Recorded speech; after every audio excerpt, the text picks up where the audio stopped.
closely those words, I think you'll have the key to how to straighten the situation out in Mississippi. Yes, sir. When the nations of Africa are truly independent, and they will be truly independent because they're going about it in the right way, they will give the historians will give the Prime Minister, or rather President Kenyatta, and the Mau Mau their rightful role in African history. They'll go down as the greatest African patriots and freedom fighters that continent ever knew, and they will be given credit for bringing about the independence of many of the existing independent states on that continent right now. There was a time when their image was negative, but today they're looked upon with respect, and their chief is the president, and their next chief is the vice president. And I have to take time to mention that because, in my opinion, not only in Mississippi and Alabama, but even right here in New York City, you and I can best learn how to get real freedom by studying how Kenyatta brought it to his people in Kenya, and how Odinga helped him, and the excellent job that was done by the Mau Mau freedom fighters. In fact, that's what we need in Mississippi.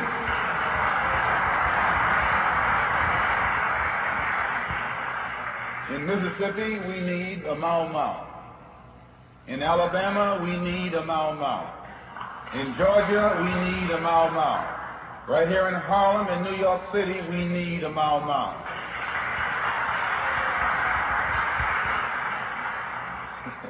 And I say it with no anger, but I say it with very careful forethought. The language that you and I have been speaking to this man with in the past hasn't reached him.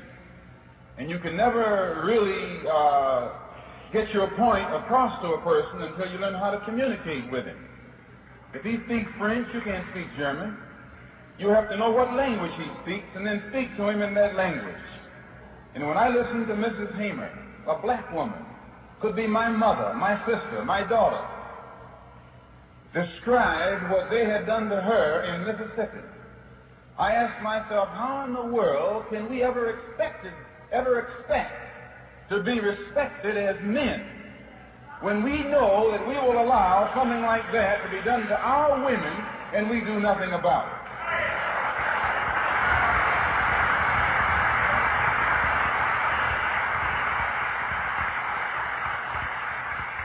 How can you and I be looked upon as men with black women being beaten and nothing being done about it?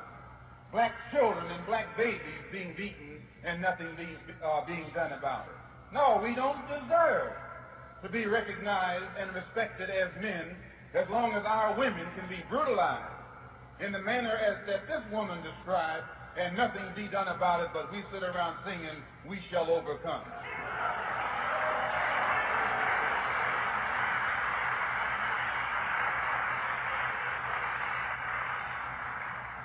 We need a Mau Mau. If they don't want to deal with the Freedom Democratic Party, then we'll give them something else to deal with. If they don't want to deal with the Student Nonviolent Committee, then we have to give them an alternative. But never stick someone out there without an alternative. We waste our time. Give them this or give them that. Give them the choice between this or that. When I was in Africa, I noticed some of the Africans got their freedom faster than others.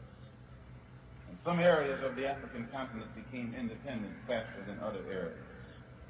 And I noticed that in the areas where independence had been gotten, someone got angry.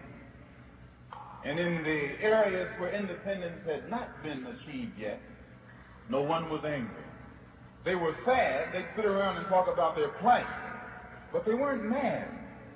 And usually when people are sad, they don't do anything. They just cry over their condition. But when they get angry, they bring about a change. When they get angry, they aren't interested in logic. They aren't interested in odds. They aren't interested in consequences. When they get angry, they realize that the condition that they're in, that they're suffering, is unjust, immoral, illegal, and that anything that they do to correct it or eliminate it, they're justified. And when you and I develop that type of anger and speak in that voice, then we'll get some kind of respect and recognition and some changes from these people who have been promising us falsely already for far too long. So you have to speak their language. The language that they were speaking to Mrs. Hamer was the language of brutality. Beasts they were, beating her. The two Negroes, they weren't at fault. They were just puppets. You don't blame the puppet, you blame the puppeteer. They were just carrying out someone else's orders. They were in someone else, under someone else's jurisdiction. They weren't at fault. In a way they were, but I still won't blame them. I put the blame on that man who gave the order. And when you and I begin to look at him and see the language he speaks, the language of a brute, the language of someone who has no sense of morality, who absolutely ignores law, you and I then learn how to speak his language and we can communicate. But we will never communicate talking one language and he's talking another language. He's talking the language of violence and you and I running around with this little chicken pecking type of language and think that he's going to understand.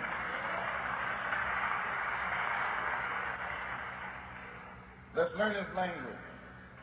If his language is with a shotgun, get a shotgun. This language, yes, I said, if he only understands the language of a rifle, get a rifle. If he only understands the language of a rope, get a rope. But don't waste time talking the wrong language to a man if you want to really communicate with him. Speak his language. And there's nothing wrong with that. If something was wrong with that language, the federal government would have stopped the cracker from speaking it to you and me.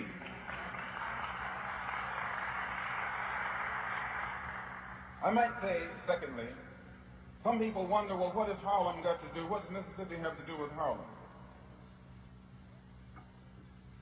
It isn't actually Mississippi. It's America. America is Mississippi. There's no such thing as a Mason-Dixon line. It's America. There's no such thing as the South. It's America. If one room in your house is dirty, you got a dirty house. If the closet is dirty, you got a dirty house.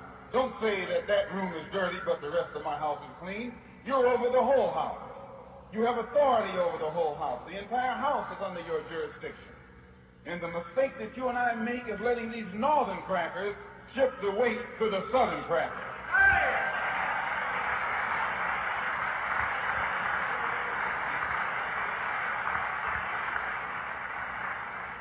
The senator from Mississippi, one senator from Mississippi is over the House Judiciary Committee. He's in Washington, D.C., as Mrs. Hamer has pointed out, illegally. Every senator from a state where our people are deprived of the right to vote, they're in Washington, D.C., illegally. This country is a country whose governmental system is run by committees, House committees and Senate committees.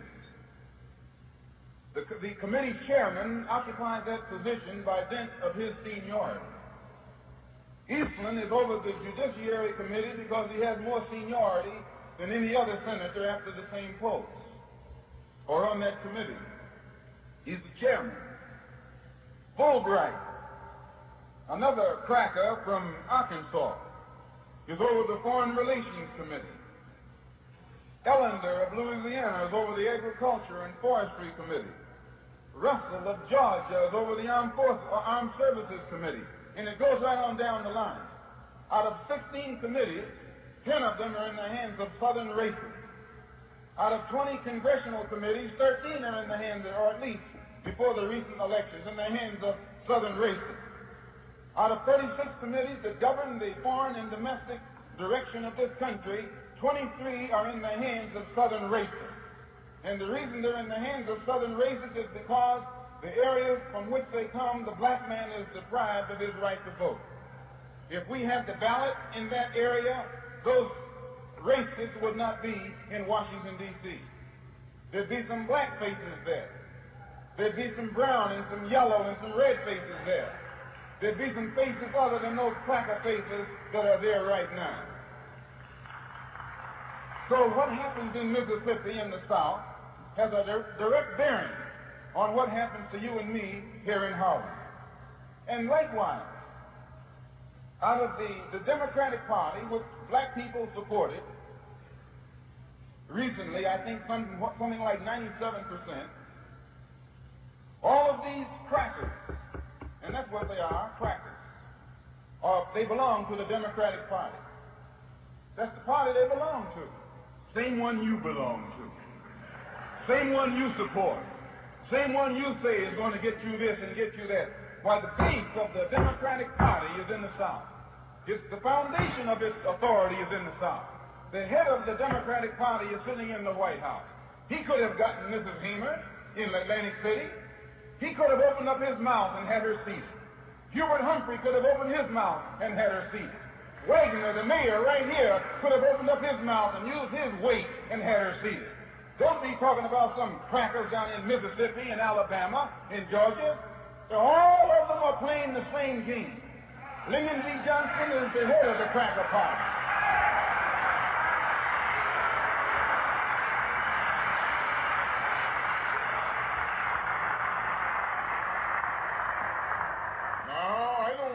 Stepping on toes or saying things that you didn't think I was going to say. But don't ever call me up here to talk about Mississippi. It's controlled right up here from the north. Mississippi is controlled from the north. Alabama is controlled from the north. These northern crackers are in cahoots with the southern crackers. Only these northern crackers smile in your face and show you their teeth. And they stick the knife in your back when you turn around. You at least know what that man down there is doing, and you know how to deal with him. So all I say is this. This is all I say. That when you start talking about one, talk about the other. When you start worrying about the part or the piece, worry about the whole. And if this piece is no good, the entire pie is no good, because it all comes out of the same plate, and it's made up out of the same ingredients. Wagner is a Democrat. He belongs to the same party as Eastman. Johnson is a Democrat. He belongs to the same party as Eastman. Now, Wagner was in Atlantic City. Ray Jones was in Atlantic City. Lyndon B. Johnson was in Atlantic City. Hubert Humphrey was in Atlantic City. The crackers that you voted for were in Atlantic City. What did they do for you when you wanted to sit down? They were quiet. They were silent. They said, don't rock the boat. You might get Goldwater elected.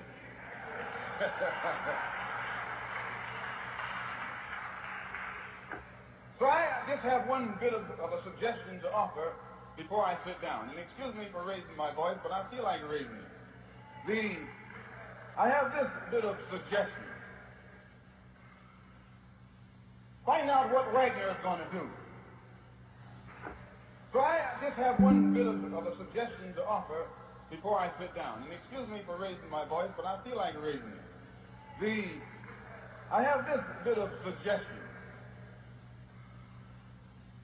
Find out what Wagner is going to do in behalf of this resolution that you're trying to get through before January the 4th. Find out in advance where does he stand on these Mississippi congressmen who are illegally coming up from the South to represent Democrats. Find out where the mayor of this city stands and make him come on record without dilly-dallying and without compromise. Find out where his friends stand on seating the Mississippians who are coming forth illegally. Find out where Ray Jones, who is one of the most powerful black Democrats in this city, find out where he stands before January the 4th. You can't talk about Rockefeller because he's a Republican, although he's in the same boat right along with the rest of them. So I say in my conclusion, as Mrs. Hamer pointed out, that the brothers and the sisters in Mississippi are being beaten and killed for no reason other than they want to be treated as first-class citizens. There's only one way to be a first-class citizen. as first-class citizens. There's only one way to be a first-class citizen. There's only one way to be independent. There's only one way to be free. It's not something that someone gives to you. It's something that you take. Nobody can give you independence. Nobody can give you freedom. Nobody can give you equality or justice or anything. If you're a man, you take it. If you can't take it, you don't deserve it. Nobody can give it to you. So if you and I want freedom, if we want independence, if we want respect, if we want recognition, we obey the law. We be peaceful.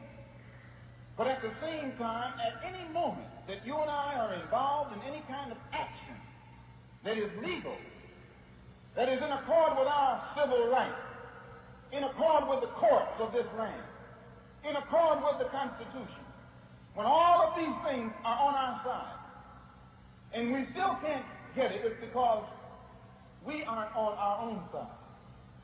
We yet don't realize the real price necessary to pay to see that these things are enforced where we're concerned. And until we realize this, they won't be enforced where we're concerned. We have to let the people in Mississippi, as well as Mississippi, New York, and elsewhere, know that freedom comes to us either by ballot or by bullets. That's the only way freedom is gotten.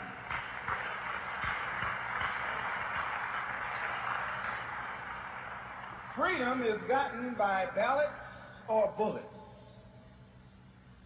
These are the only two avenues, the only two roads, the only two methods, the only two means, either ballots or bullets. And when you know that, yes, when you know it, then you are careful how you use the word freedom. As long as we're going to sing up on, as long as you think we're going to sing up on some, you come in and sing. I watch you. Those of you who are singing, are you also willing to do some swinging with some of these? No, this is true. They've always said that I'm anti-white. I'm for anybody who's for freedom. I'm for anybody who's for justice. I'm for anybody who's for equality. I'm not for anybody who tells me to sit around and wait for mine. I'm not for anybody who tells me to turn the other cheek when a cracker is busting up my jaw. I'm not for anybody. I'm not for anybody who tells black people to be nonviolent while nobody is telling white people to be nonviolent.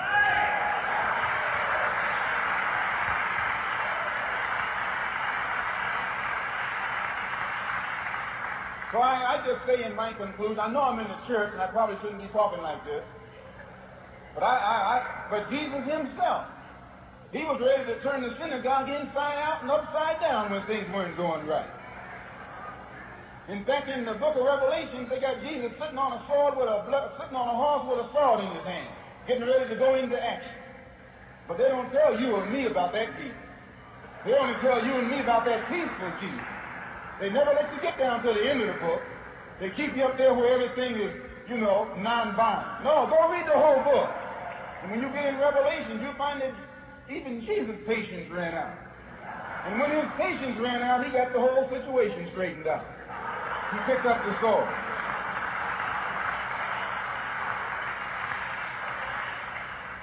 So, I believe that there are some white people who might be sincere. But I think they should prove it. And you can't prove it to me by singing with me. You can't prove it to me by being nonviolent. No. You can prove it by recognizing the law of justice. And the law of justice is, as you sow, so must you reap. The law of justice is, he who kills by the sword shall be killed by the sword. This is justice. Now, if you are with us, all I say is, make the same kind of contribution with us in our struggle for freedom that all white people have always made when they were struggling for their own freedom. and your freedom was you were struggling for your freedom in the Revolutionary War. When your own Patrick Henry said liberty or death, and George Washington got the cannons out, and all the rest of them that you taught me to worship as my heroes, they were fighters, they were warriors. But now when the time comes for our freedom, you want to reach back in the bag and grab somebody who's nonviolent and peaceful and forgiving and long-suffering. I don't go for that. No.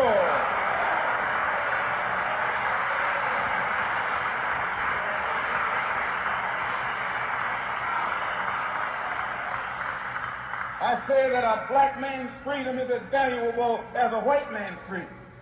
And I say that a black man has the right to do whatever is necessary to get his freedom that other human beings have done to get their freedom. Just a moment. And I say that you and I will never get our freedom nonviolently and patiently and lovingly. We will never get it until we let the world know that as other human beings have laid down their lives for freedom and also taken life for freedom, that you and I are ready and willing and equipped and qualified to do the same thing.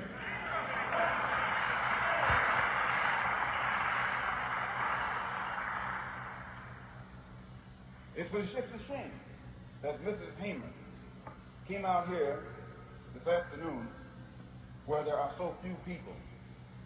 It's a shame. All of our people in Harlem should have heard her describe what they did to her down there. Because I think the people in Harlem are more capable of evening the score than people are anywhere else in this country. People in Harlem, yes they are. And they need to hear her story. They need to know more about firsthand what's happening down there, especially to our women. And then they need some lessons in tactics and strategy on how to get even. And I, for one, will make the first contribution to any fund that's raised for the purpose of evening the score. I, for one, will make the first contribution. Whenever someone commits murder, what do? You put a reward, wanted, dead or alive, for the murderer. Yes, learn how to do it. Here we've had 3 people murdered. No reward has been put on the head of the murderer, and don't put it on just a reward, dead or alive. Dead or alive. And let that plan know that we can do it tit for tat. Tit for tat. What's good for the goose is good for the gander. If you all don't want to do it, we'll do it. We'll do it. We have brothers who are equipped and who are qualified and who are willing to as Jesus said, little children, go thee where I send thee. We have brothers who can do that, and who will do that, and who are ready to do that.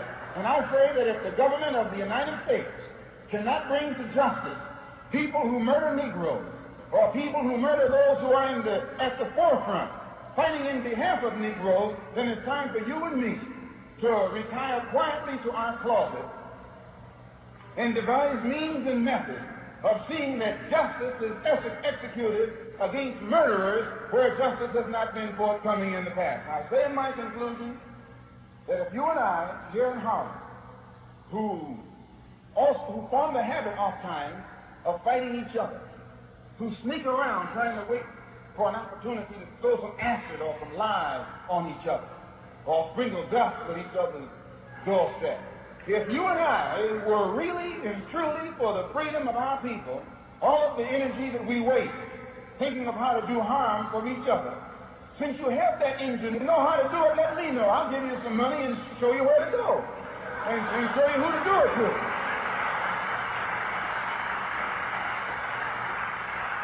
And then you will go down in history as having done an honorable. Why should the black man in America concern himself, since we've been away from the African continent for 400 years, 300 or 400 years? Why should we concern ourselves? What impact does what happened to them have upon us? Number one, first you have to realize that up until 1959, Africa was dominated by the colonial powers, and by the colonial powers of Europe having complete control over Africa, they projected the image of Africa negative. They projected Africa always in a negative light. Jungles, savages, cannibals, nothing civilized. And naturally, it was so negative until it was negative to you and me. And you and I began to hate it. We didn't want anybody to tell us anything about Africa, and much less call us an African. And in hating Africa and hating the African, we ended up even hating ourselves without even realizing it. Because you can't hate the roots of a tree and not hate the tree. You can't hate your origin and not end up hating yourself.